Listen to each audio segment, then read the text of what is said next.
Picture this. It's 100 BC in Rome, and a baby boy named Gaius Julius Caesar is born into a noble but not particularly powerful family. Little did anyone know this child would grow up to be one of history's greatest military commanders and political geniuses. By his 30s, Caesar wasn't just another Roman politician. He was a rock star. He conquered Gaul, that's modern-day France for you non-history buffs, wrote best-selling books about his adventures, and built bridges across the Rhine River just because he could. When he famously crossed the Rubicon River with his army, uttering Alia iacta est, the die is cast, he wasn't just making a military move. He was changing the course of Western civilization. Hello, history lovers. Welcome back to the channel. Today, we're diving into one of the most dramatic, shocking, and absolutely fascinating moments in all of human history: the assassination of Julius Caesar.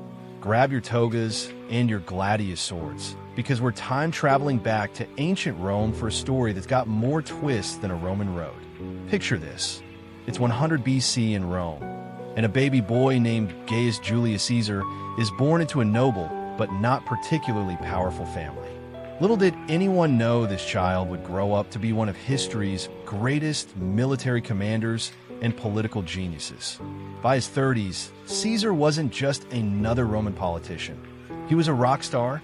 He conquered Gaul, that's modern-day France for you non-history buffs, wrote best-selling books about his adventures, and built bridges across the Rhine River just because he could. When he famously crossed the Rubicon River with his army, uttering Alia iacta est, the die is cast, he wasn't just making a military move. He was changing the course of Western civilization. But here's something most people don't know. Caesar was actually kidnapped by pirates when he was just 25 years old. And get this, he promised them he'd come back and have him crucified, which he actually did after he was ransomed. That's right, Caesar kept his promise, but showed mercy by having them strangled first before crucifixion. Talk about keeping your word with style. Now, Caesar wasn't just a military genius.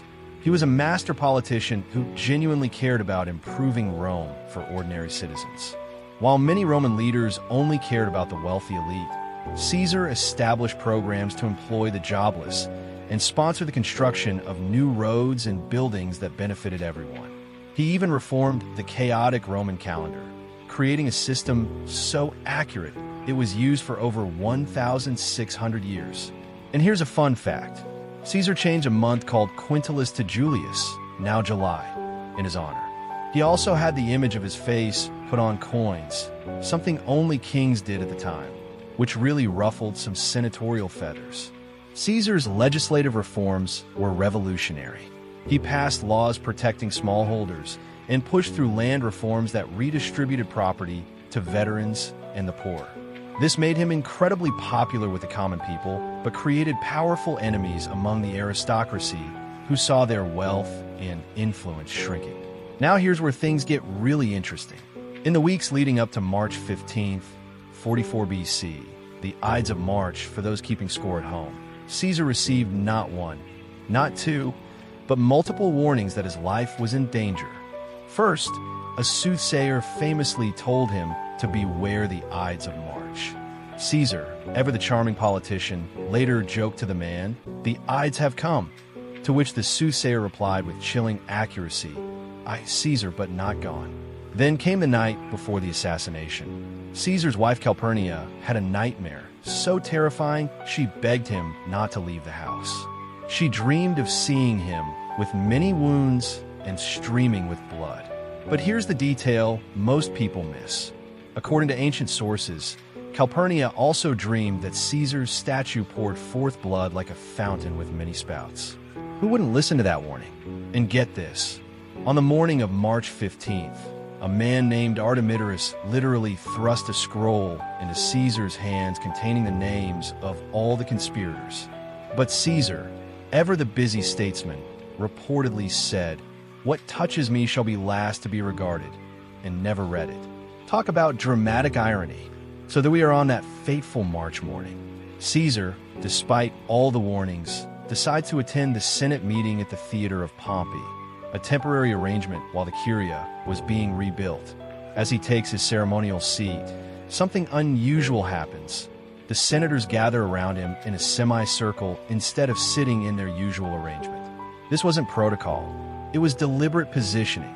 The attack begins not with a dagger, but with a petition. Metellus Cimber approaches Caesar, kneeling before him and begging for the recall of his exiled brother. Caesar refuses, saying, "I am more inflexible than steel." This was the signal.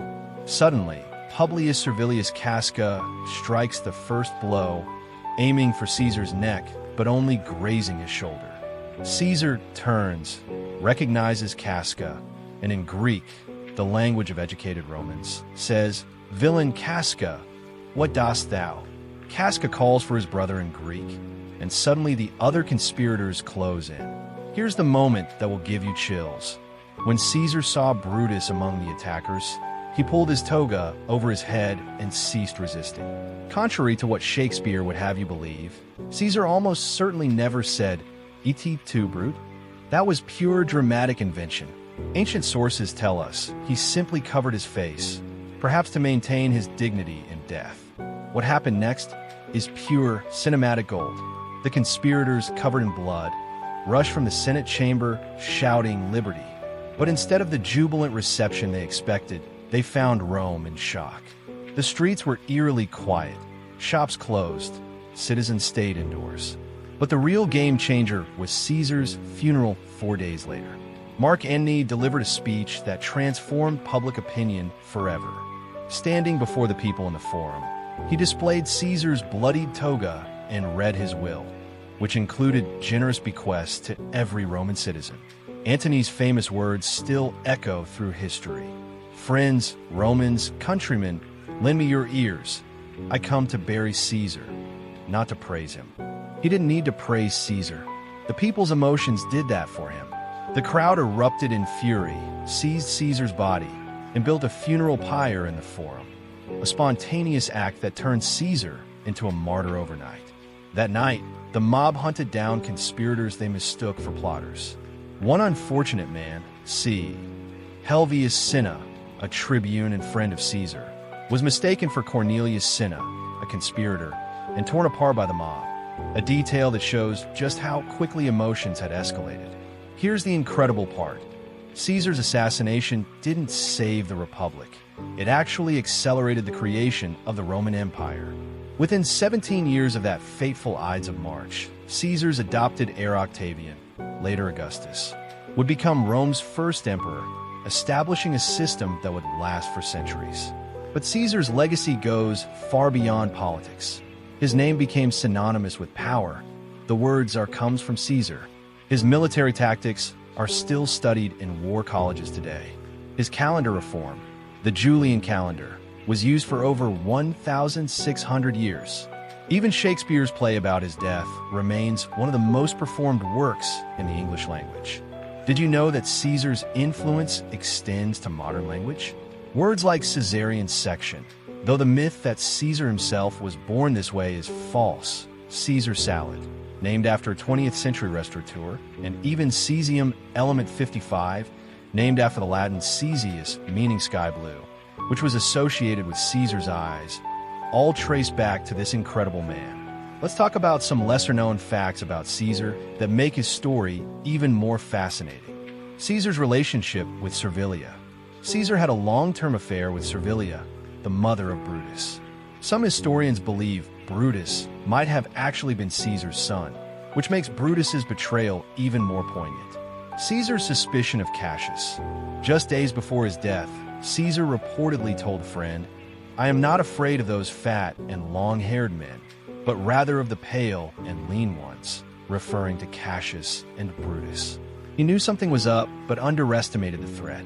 Caesar's oratorical skills. Before becoming a military leader, Caesar was renowned as one of Rome's best public speakers.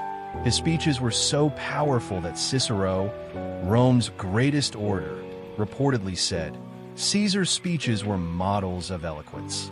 Caesar's generosity. After the Civil War, Caesar pardoned nearly all his enemies, including Cicero, who had been a vocal opponent. This generosity made his eventual assassination even more shocking. The calendar revolution. Caesar's calendar reform wasn't just about ego. it solved a serious problem. The Roman calendar had fallen so far out of sync with the seasons that harvest festivals were happening in winter. His new system added 90 days to 1 year to reset everything. Most people think Brutus was the leader of the conspiracy, but historical evidence suggests otherwise. The real driving force behind the plot was Gaius Cassius Longinus, a man with whom Caesar had a complicated history. Cassius had once commanded a fleet against pirates when Caesar was just a rising politician. During a storm, Cassius had ordered his men to abandon Caesar's ship, nearly causing his death. Yet Caesar had forgiven him and even promoted him. Cassius never forgot that humiliation, and it festered for years. The conspiracy's true architect, however, was Decimus Junius Brutus Albinus, a man so close to Caesar that he was named as second heir in Caesar's will after Octavian. Decimus had fought alongside Caesar in Gaul and commanded his fleet during the Civil War. His betrayal was perhaps the most devastating of all, yet history has largely erased his role, focusing instead on the more romantic figure of Marcus Brutus. What if Caesar had listened to Calpurnia that morning? What if he had read Artemidorus's warning? Would the Roman Republic have survived? Will we be speaking Latin today? Some historians believe Caesar was actually planning to leave Rome and lead a campaign against Parthia. He may have been preparing to step back from day-to-day politics, which could have preserved the Republic while maintaining his influence. His assassination didn't save the Republic. It killed it by creating chaos that led directly to imperial rule. Caesar's story isn't just about ancient history. It's a timeless lesson in leadership, power, and the consequences of ignoring warning signs. His ability to connect with ordinary people while implementing meaningful reforms is something modern leaders could learn from. His tragic flaw wasn't ambition. It was his failure to recognize how his actions were alienating potential allies. The assassination of Julius Caesar remains one of history's most studied political murders because it represents the eternal struggle between individual power and collective governance, a struggle that continues in democracies around the world today. So what do you think would have happened if Caesar had lived? Would he have become king? Would he have reformed the Republic instead of ending it? Drop your thoughts in the comments below. I read every single one.